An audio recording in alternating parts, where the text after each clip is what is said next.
everybody. Welcome to the operator meetup here in the Jet Force. We're so happy to have you with us watching this video. If you can't make it live, these are always available on replay. I have a very special guest, the person who's been running all the operator meetups since the inception, Mr. Ken Huizenga. Ken, how you doing today, buddy? I'm doing great, Kevin. Thanks for having me again. It's nice to be able to talk to the community. Yes, yes. And the community is really grateful. We've been getting a lot of good emails and messages saying, unfortunately, a lot of them could not make it live because they're running jobs, but these videos are being watched. So we really appreciate you guys giving us that feedback. And also, if you have any things that you want us to cover in next month's session, please, please, please don't hesitate. Let us know what you want to hear about. We'll spin up a program and we'll talk about your particular issue. But today, Ken, what are we talking about in today's operator meetup? Well, I know that every one of you operators have come from somewhere probably within your print shop, whether it be pre-press, press room, bindery. Maybe you don't have a lot of experience in any of those areas. You've just been a helper. Well, there's always the debate with owners, and they'll say, or even, when you buy a machine, people will have an opinion on where does the best operator come from. I would argue that can't really be an argument that can be won because everybody brings different things to the table. So I thought I might talk a little bit about today. If you come from a particular area, you may already know what you're good at, but let me tell you some things that you might not know or that you might want to learn about as you make your journey into this area of embellishment, because nobody knows everything, and there might be some surprises that can help smooth you through as you grow and become more educated. All right, so tell us, what are some of those things? Like, what have you, I mean, you've obviously been through this yourself. You trained a lot of operators yourself. You've seen a lot of the different profiles come through. What kind of stands out to you as some of those examples? Well, I mean, if we start at the beginning of the printing process, a lot of operators end up coming from pre-press. The reason that they come from pre-press is sort of logical because they have such knowledge of how to manipulate elements, how to deal with things in Photoshop and InDesign and make a piece look great. They're used to producing proofs and working with their computers. So a lot of that crosses over to the embellishment machine. But if you haven't actually operated a machine, let me back up for 1 second and just say all of these steps in pre-press are kind of one and done, right? Let's say everything goes well. You get a file. It's in great shape. You put it through the proper software. You produce the proof. You produce whatever's needed in production. It's sort of this starts and stops, this starts and stops, this starts and stops. You're going to become a machine operator now, and machines are an alive entity. You really have to think of it that way. They almost practically have a heartbeat. You can hear them run. You can see. You'll end up knowing when things are right and wrong just by sound. So as you prepare to deal with this entity, there's a lot of nurturing and regular maintenance and things that have to be strictly adhered to. And you might not be used to that, right? You might be able to. You're used to doing a ton of files, and then maybe after you get a few gigs or terabytes, you decide to do your backups. You have a file system now that doesn't allow you to do that. You're going to end up with working with one job, making 7 or 8 changes, and then that's going to all add up. And eventually, if you don't take good care of your files on the embellishment machine, you're going to end up in a world of hurt when it comes to memory and speed. So it takes a little bit more nurturing when it comes to that. You that now have to think about an entity that's not predictable, right? It's gonna need guidance. It's gonna need consistent instruction. Even if we just go to, okay, the job is running, it's gonna change. Your outside temperature is gonna change. Your contaminants are gonna change. Those inkjet heads that run pretty well, they can change on you. I mean, you might know that from your proofer, your inkjet proofers. Sometimes those nozzles come out and they don't fire. You end up. So I guess what I'm trying to say is when you start printing a job, everything might be sweet and you might think you're done, but boy, it's going to change a lot throughout a run. So you really need to keep an eye on the process from start to finish. It could be a 7-hour job and it's going to need 7 hours of your attention. You're not necessarily going to be able to walk away from this thing while your proofs are printing or your job is ripping. So you have to remember that it's important to keep an eye on it, and you'll have to iron out issues as you go. So be aware of that. So how is that different? Because like we ran an interesting webinar series with Eric last month called the Mythbusters. And one of the myths that we kind of tackled was that it's going to be impossible to find a good operator to run my digital embellishment machine.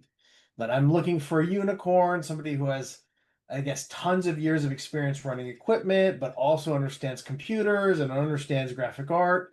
And we talked to a lot of operators, and what we found out is the large majority of them have actually never run uh, actual production equipment before. I mean, some of them ran digital presses, but it wasn't like when it came to traditional foil stamping or screen printing, where you had that craftsmanship, almost legacy training that went into that, something that takes years and years and years to build. Would you agree with that, that you don't need like a unicorn to run one of these machines? What did you find made the best type of operator when you ran? No, I think it's exactly what we're talking about today. You're all going to bring something tremendously valuable to that machine, Right. but you just have to understand your weaknesses. And although this gets into more of the whole ecosphere of that the machine's in, if you're a shop that's already used to having open dialogue between departments, you used to working together. I mean, we'll talk about it in a little bit, but something as simple as how something's going to score in bindery or crease, if you're communicating that upstream to the press operator to check for grain and for the pre-press people to be mindful of how they lay things out on the sheet, if that's where you live, then it doesn't really matter what department you come from because you're used to helping, you're working as a team, you're helping each other with the weaknesses, you understand all these little intricacies of what it takes to produce a printed product, except now you're producing a printed product on steroids, right? Right. Because this is now 3D, this is now adding foil, this is now adding elements that traditionally never were done. So I don't think you're looking for a unicorn. I think you're looking for somebody that's a team player. And it really doesn't matter what department you come from. You've got, first of all, you've got the Jet Force as a resource. You've got the people that are going to teach you to run the machine as a resource. And then you're going to have your partners and your teammates within the print shop also helping you to produce great work. So it's not a unicorn. It literally can be somebody that hasn't touched a press before, and it could be that guy that's been super helpful in shipping or bindery, because you often think of him as the a little lower on the totem pole. That's bull. That guy is so used to looking at detail that when he starts to learn the machine, he's going to know what the best looking product looks like because he's QCing everything he sees. So it's not a unicorn. It's that one cooperative kid or person that everybody seems to like in his shop.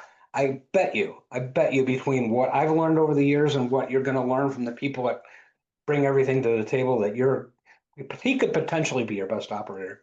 So it's funny because when I used to work at MGI and I used to sell these machines, actually, for those of you who don't know, I actually helped sell one of the first machines to Ken here, who was on the other side of the table. So that's how far back we go. I often got that question, well, who should I get to run this machine?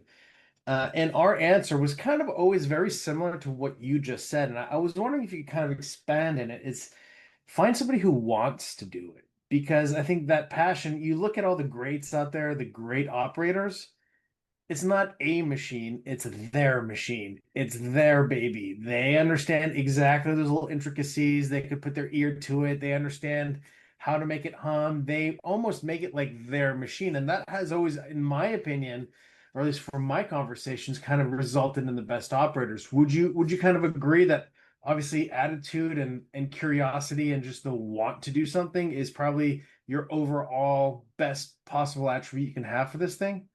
I think the key word you said there is curiosity. Yes. I mean, you could be dealing with a designer that has never really worked in any part of the shop, and Right. that designer sees this as an exciting new field, right? I can produce things now that I've never seen before, or I've Right. seen very rarely and always wondered how it happened, because that person's going to take a real ownership of how that design looks, what elements work, what's most effective. So yeah, I mean, that's exactly right, and that's why I said the person with the most open mind and the most cooperative spirit is likely going to be the one that's most curious about what they're trying to produce here. So again, it can come from anywhere, but it's we've recently talked to a few owners and some other things we've had, and the owners are excited about it, and that excitement tends to rub off on the departments downstream. And you're right, maybe somebody's going to come forward one day and say, I know I don't know how to run a huge printing press, but I kind of like to learn this, and they should be encouraged, right? That's awesome. Right. That's So I think it's really, really absolutely true that, ownership, that top-down alignment kind of, if the boss sets the tone that he's into this, then everybody else will obviously kind of pick up on that and kind of lean into it. So you mentioned a couple of interesting profiles here for people who make good operators. You said pre-press is an easy one. That's like a no-brainer. Well, it You is, mentioned but it isn't, though. I mean, it is because they're so prepared to make those files and they're prepared to work with them, and they're going to get to that editor on the machine, and they're going to find out that there's even more tools available to them that they didn't have right. before. So that's good. But now you have to be mindful of the mechanical process, right? You have to get jobs early. You might understand now why people are putting pressure on you from production, like, hey, I need that file, I need that proof. Okay, you're going to finally understand what that pressure is like because now you're closer to the big middle and end of the process. You're going to be handing things off to Bindery, and you kind of you thought a little bit about it, right? Maybe layout, maybe how many up, maybe how much gutter there is. But now you're going to have to think about creasing and whether or not there's varnish too close to an edge, or what's foil going to do when you actually hit it with a score. These are things that people from Prepress haven't even thought about before. So, like I said, there's something to learn for every type of operator. So if you're not a pre-press person and you've come on to run a press, you're going to do a great job. But boy, you're going to learn a lot about people downstream and what it is that they need, because there's Do they things get that this? your press operators were doing actually make up for what they weren't getting from pre-press, whether it be color, whether it be expanding a bleed, whether it be, moving it to one side or the other, and how it goes down the roll to get cut apart. So you're going to find out there was a lot of things. Actually, when you go back to pre-press to help after you've been an operator for a while, you're going to be even a more awesome pre-press operator. So I'm encouraging it, do it, but just be aware there's some things that maybe you didn't even have to think about before. So, You know, like, if you do it wrong or if you set it up incorrectly and pre-press or a bindery gets their hands on it, do they get the stink eye? Is like, how does that happen? Like, if somebody set it up incorrectly, is there like does that go down? How does that go down from a personal standpoint? Well, that's why I like to beat on this partnership thing a lot, because you will get siloed in a print shop and you will start pointing fingers. Well, I could have made this better, but they didn't Right. do this for me, or they didn't do that for me. And well, the press should be able to do that. I know they wanted it to look more magenta, but the pressman could have turned up as magenta. Yeah, Right. and he turns up as magenta, and then a person looks like they're sunburnt. So, it's really a partnership here, guys. And with this embellishment stuff, it's special. It's different, and it's fun. But it's about really backwards communication so that you don't end up with that animosity. You could do that in the press room. You could get away with it, right? Like, you didn't have the registration marks you needed. You didn't have your cut marks in the right place. You can get by on all that stuff. And sometimes you end up like, I don't even want to go in there again. I'm just going to print the job. But with embellishment, you can't do that. If Right. you're missing an element, you've got a letter that's too small. If you're trying to paint a huge portion of the sheet with varnish, which embellishment is not good for, you need to be able to have that communication back and forth so that helps. And if you're coming from the press room, now you have to work with pre-press now. You can't push it off. You can't silo yourself. You have to exchange information. So it's more of a partnership. It'll make and break you as an operator. So be aware, if you're coming from the press room, you've got to do that. And you've never had to use editing tools, right? You've never worked with files or up things a pixel or shifted things or re-skewed an image because your registration is different now. You got to remember that when prepress produces that file, now, especially if it's coming off a conventional or digital press, you're heating a sheet. That sheet is unpredictable. It's alive. You're skewing images. Things don't fit quite right. Registration on a digital press, most digital presses, especially toner devices, the registration is not what you're used to in the press in the conventional press room. That stuff is right on. So you're going to have a little bit of movement. You can have a little bit of adjustment. So you're going to finally get used to helping make files great. And MGI has done a tremendous job with their editor of letting you do I that. love that thing. That's one of the best parts of the machine, in my opinion.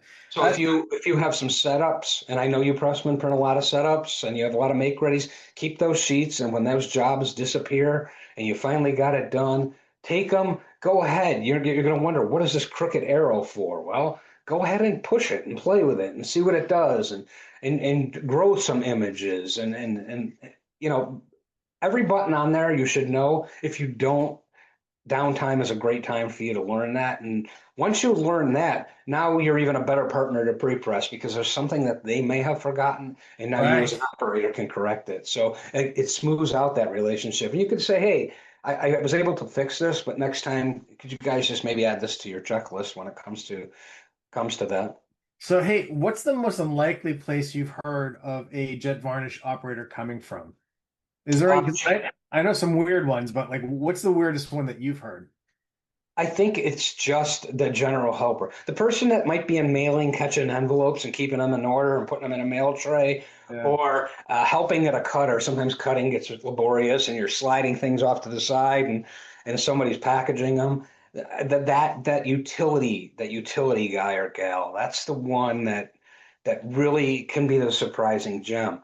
The best ones I've seen, probably the designers. Designers are so vested because they're maybe able to make their products come to life. And I cannot talk about this with any more excitement, but every time a designer sees what can be produced embellishment wise, their eyes get big. They're like, this was getting laborious. I was tired of ripping CMYK files and just printing a proof and sending it on its way. I wasn't able to really be creative. Logo design, it's okay. I mean, there's a need for it and it's fun, but taking it to the next level is just where Like, you really get enthusiasm. And one of the designers that I worked with became just a tremendous operator. She was the best. well, I heard I met one who turned out to be like an all-star and was recruited out of shipping and receiving. Loved the machine, thought it was really cool, kept coming around, asking the operator questions, asking the boss questions. Hey, what does this do? I love this, and just showed a genuine interest into it. The boss said, "You know what? Do you want to learn this machine?" And this guy turned into an absolute killer. I thought that was one of the funniest places that I've seen an operator come from. And if you've come from there, and this we're talking to you today, that operator Yes. that came from shipping, Yeah. you have a real opportunity here. Yeah. You are not part of legacy printing. You are not part of, oh, printing's not exciting. You are part of the most game-changing, enthusiastic, receptive part of printing in Yeah. the design community. You will be thought of as a real all-star. So if we're talking to you today, that guy that came out of shipping, you have a tremendous opportunity. And Well, let's talk a little bit more about that, about Bindery, right? You've got people coming out of Bindery, and they are used to, let's just say they're running a folder. So you're running a folder, you're hitting that thing, you're checking it maybe 4 times a day. It's just blowing dust everywhere. But those folders, they can take abuse, yep. they can take doubles and triples. They can take multiple folds. They can jam up 16 sheets before you end up stopping it. You can be a great operator in pre-press, but you cannot allow any of this to happen. If that's the habit that you're used to, you got a lot of changing to do, because this is a machine that needs to be clean. You can't double, you can't hit heads. You Yep. you have to have finesse. It's no longer slam bam, pack it in a box, shove it in, get that packing tape on, and throw the box on a skid. You are in for a real awakening if that's what you think you can do with this machine. So if you're a bindery operator, you immediately have got to learn that you've got maintenance like you've never seen before. You're going Right. to also be more involved upstream, because in bindery, you just got a job off the press, it got cut, you're folding it in half. Big deal, right? Not that hard, but you want to be efficient. That's what makes you great. But now you're having to deal with how things look and how things fit. And you're gonna have to report back what elements don't work. You're gonna be like, why are all my small letters closing up? Well, they didn't use the right font, and You have to be the one to not just put that job through and go, hey, that's what you gave me. Because that's what they'll do in bindery. Yeah. This is what you gave me. Somebody should have stopped it on its way to the end. Now that person is you, so you have to be far more attentive. You're used to making sure brochures maybe have 1/16 smaller panels, so when you fold it over, it covers and there's no overlap. Things are a whole lot more technical now, and you have to get used to that. And this embellishment machine is a sensitive beast. It's not something to be abused. So Yeah. you're going to have to do that, and you're going to have to definitely just sharpen. You already have the skills. You're just going to have to sharpen them a whole lot, and I mean a lot, because you can't get 50% better at maintenance. You have to be 90% better at maintenance. I love that. And Ken, one thing that's always kind of stood out to me too is that traditionally you look at operators are very like male dominated position, right? You see a lot of men running these presses. And one of the things that's always been kind of refreshing is how many women are running digital embellishment presses. And I don't know if it's because they have a good eye for the detail but one of the big things, some of the best operators, we just finished training one. And she was like a 22-year-old girl that was super smart, super into it. But we're seeing a lot of women that are running these presses in a really refreshing way. Have you kind of seen that too? Have you run into that or not on your side? I don't want to say they're the best, but they're the Yeah. best. Yeah. Here's the big reason why when a guy gets to a machine, or a guy gets a hammer, or a guy gets a tool, it's brute force, right? And women are a little bit more nurturing, a little bit more careful. I mean, I don't want to generalize too much, but what I've observed is that they treat that embellishment press like it needs to be treated without any instruction. So if you're that gal, you have a big advantage. And guys, if you are going to run this machine, easy, baby, easy. Because I know how we do things. I played dodgeball in school when I was a kid. Us Gen Xers, we took a lot of abuse. You were trained to be that way, right? You were trained to protect Yeah. yourself and protect those around you. But now, yeah, you really need to be gentle. You need to be caring. I said it earlier, and I know people think we're crazy about being part of an ecosphere and being a sensitive beast. It really is. If you go in with that mindset and you're careful with everything, you're going to hear it right away. When you come in and get trained, whoever OEM or whoever comes in to train you, I think you're going to find out it's warning after warning after warning about what to do and what not to do. And if you're just careful with everything, I think you've already accomplished 80 or 90% of it. So Yeah. you're right. And again, I know it's not safe to generalize anymore, but I got to say that what I've observed is that some of the girls that I've worked with have been tremendous. Yes. And actually, even in the OEM world, some of the people that I depended on for great information when I was stuck and in a jam, Yeah. they're also gals. So Yeah. that was that was it's very pleasant, and they do a great job. And if you're an operator that isn't a trade finisher, I think there's some real things you have to get over. Hopefully, I know our buddy Matt Redbear's in a trade finishing operation, and he's a great file manipulator, a great pre-press guy. And if you don't have that and you're a trade finisher, you're going to really be dependent upon building a relationship with your printer that's providing the job, and going over there, not on the phone, go over there, have lunch with a few of those people, get to know them. Because if you have a file issue and you don't have a guy like Matt Redbear, you're going to be in trouble. And actually, even if you do have a person there, I don't know that they're going to be the person that's had to deal with the whole print shop, right? All the problems that can come up, all the file issues that can happen. So if those are the people you're working with, build a great relationship with them, because they can help you with a file in minutes, and you can be downloaded and running again super quick. You may find out when you start running that it doesn't even look anything like the proof. Nobody looked at the proof. How many times have you heard that? No, Yeah. this is messed up. Who looked at the proof? I did. No, really, nobody did, right?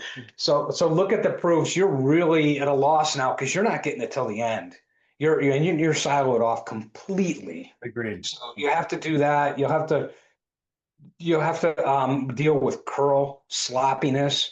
I mean, you need to communicate to the print shop that I need this stuff jogged up neatly. It needs to be on a clean skid. It needs to be wrapped properly. Don't expect them to know this. you're going to get a job and be like, look at the way this is jogged. The corners are all bent over. They wrapped it tight after it wasn't jogged neatly. And Right. they left it in a truck for 2 days. And now I got curl. Right. You really need to talk to them about what you need to do to handle paper. And this goes for every operator we've talked about now. If you're an operator, it's on you. You have to explain why it's important. And remember to explain why it's important. Not, I need it this way. Don't tell them that. Tell them I need it this way because Right. that your jobs are going to arrive a little bit better and hopefully your headaches go down. But again, anywhere in this process, you can be a great operator. And the challenges are different, but if you can take some of these tips we've talked to today, and there's a heck of a lot more, reach out, talk to people, talk to fellow operators, get on the JETforce. That's a place where you can ask questions and say, yeah, man, I'm always having this problem. I'm always having that problem. How come they're giving me that? We can help with that, and your OEMs can help with that. But again, it takes a team. It takes a village to run and be successful at embellishment, and the places that do it well, they know this. So I hope this helps today when you're thinking about what your future is like as an embellishment operator. Well, I got to tell you, that's a great way to take us out. Ken, phenomenal session today. Very eye-opening from my standpoint. I can't say I'm surprised anymore at the depth of your knowledge. I guess all those years in printing, you did pick up a thing or two. And I'm so grateful that we get to pick your brain about these particular topics every time. So lots of experience coming from Ken. If you don't follow Ken on LinkedIn, I really recommend that you do.